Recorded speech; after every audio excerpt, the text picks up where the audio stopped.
as soon as you connect to any of those, I have your password, I have anything in between. Oh, man. You can hack anything. Car keys, garages, gates, anything that's on radio frequency, access control badges for doors and credit cards. There we go, I just read my card there, and if you want, I could show you the beginning of it. So all of these networks here, they probably appear to be legitimate, right? Yeah. But they're not. These are all fake networks? They're all powered by me.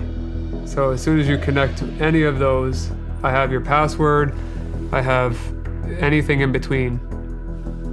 So that's one thing, that's just Wi-Fi. And you just, oh man. So is this how people are stealing information? This is one of many ways. What is this? Just out of curiosity. This looks like something I would use to charge my phone. So the NSA is selling these for $20,000. I'm gonna show you what it does, but it can monitor your keystrokes. So you can put this in line in between your Are you kidding me? Yeah, you can put this in line in between your keyboard and your computer. I could put this in straight into your phone. I can leave it there and come back later. This thing has its own Wi-Fi network that I connect to inside of this. And then if you were to, you can match this up to yours and see it's absolutely identical. 100% same thing. Yeah, so if you didn't have that little orange thing on there, you'd easily lose that. Wow. Now more than ever, is it important to protect your data online. That's why we ourselves use private internet access to protect our data. Private internet access is more than just any other VPN. Private internet access helps protect your personal data by encrypting your internet connection, which keeps your information shielded and bulletproof. Did you know when connecting to any public Wi-Fi network, such as at an airport or restaurant, any nearby hacker can steal your logins, including banking details? Private internet access can protect against this. Before connecting to a public Wi-Fi network, make sure you're connected to the Private Internet Access app and be secure on any device. Private Internet Access has had an audit done by a Big Four firm, as they know VPN use is tied to trust. That's why we use Private Internet Access. Get 83% off and 4 months free of Private Internet Access using our link for a limited time. You can click the link in the description or visit piavpn.com/anonymousofficial to get this deal.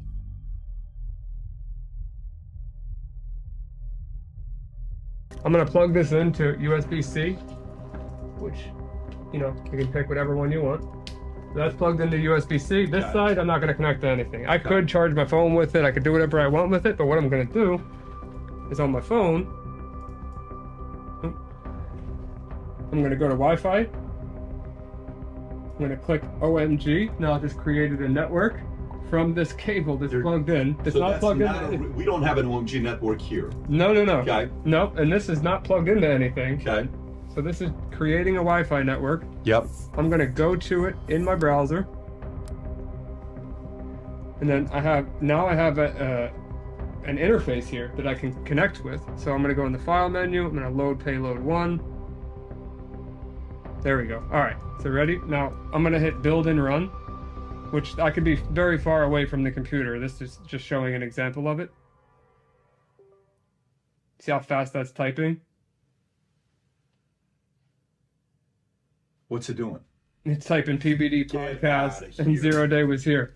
Get out of here. So that could have been anything. That could have been a malicious command. That could have been a virus that it downloaded. That could have been anything that I wanted it to be. And I have now remote control over this cable that if I plug right into my phone, watch, plug it into my phone. Charging. You would have no idea that this implant is in your house. They're actually, you can hack anything. But GoGo Inflate, they have a pretty good segment on their network, so you're pretty safe with GoGo. There's a chance of getting hacked, but not the same as like a Starbucks or a here. Your network has to be segmented into chunks. Okay. And GoGo segments it pretty well. This is actually a really good one here. So if you're ever in a business, for example, this is a device that you would plug into USB And then as you see, there's an Ethernet adapter here. And when this plugs in, this has a mini computer inside of it. So as soon as this thing gets plugged into a computer or to the internet, the first thing it does is try to reach back out to one of my servers. So if I put this in, your closet or where your modem was at, I don't think that you would ever think this is a dangerous device. There we go. I just read my card there, and if you want, I could show you the beginning of it. Oh my gosh, dude. Yeah, so it's that easy to steal your credit card number. This is just a proof of concept device. There's devices out there that could do this from further away. How fast could you just brush by somebody and... Instantly. Yeah, there's no delay there. Do you think we need to worry about what they're putting in our electronics? Yeah, I'll give you one example. I bought this awesome all-in-one vacuum mop called Tinico, and it completely connects to a Chinese server to transmit and receive information. I can control that with my computer through a Chinese cloud server. There's no reason that vacuum and mop should connect to a Chinese cloud. The internet is not what it used to be.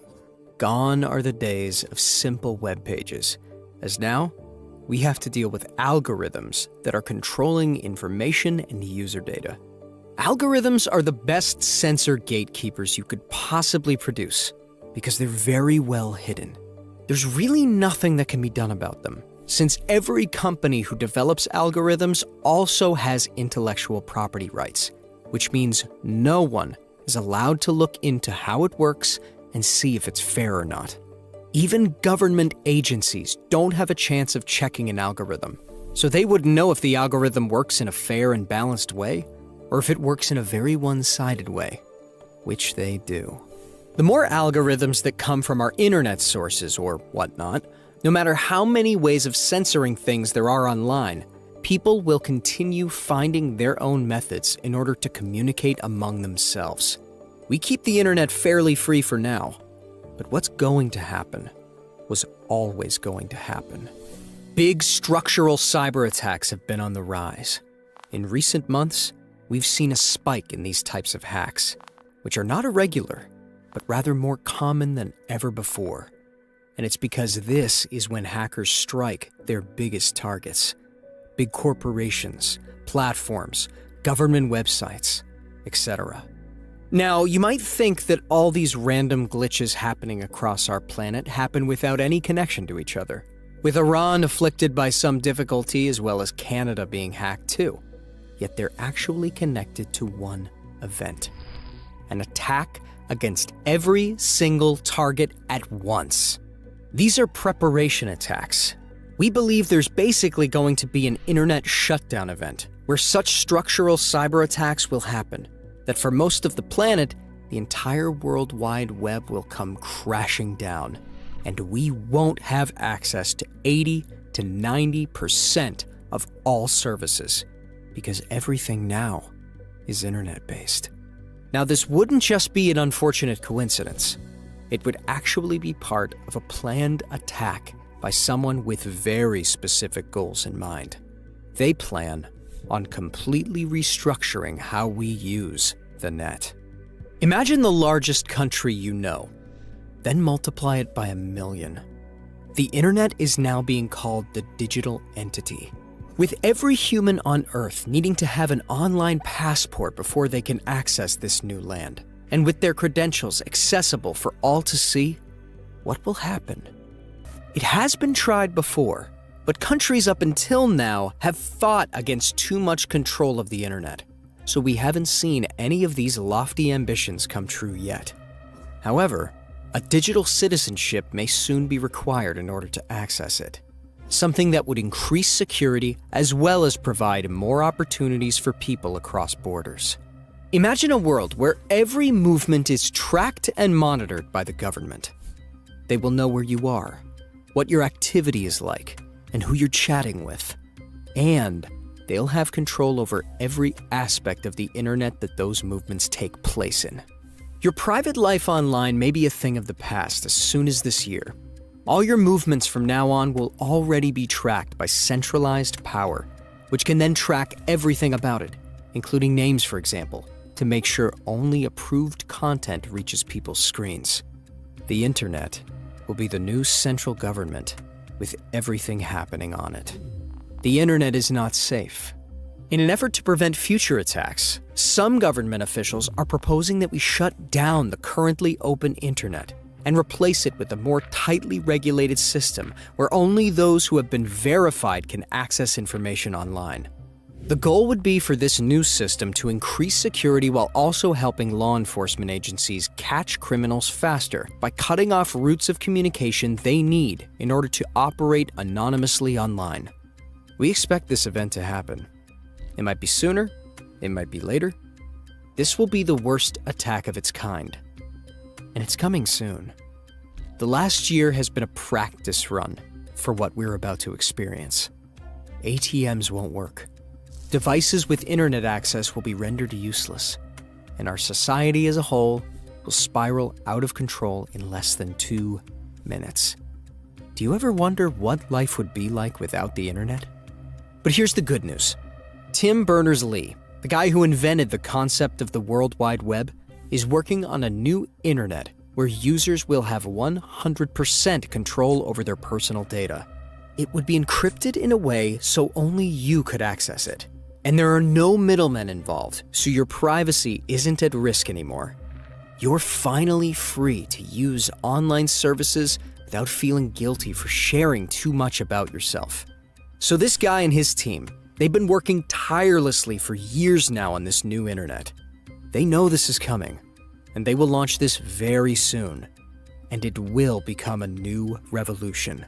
But the old internet might go down before this revolution starts, which would cause an interruption in everyone's lives due to lack of access. There are many outcomes for this event, and we can't tell you which one will happen. We don't know whether it'll be a big boom or spread slowly across the world. North America might see an attack first while Europe is attacked second, or vice versa. But it is going to happen.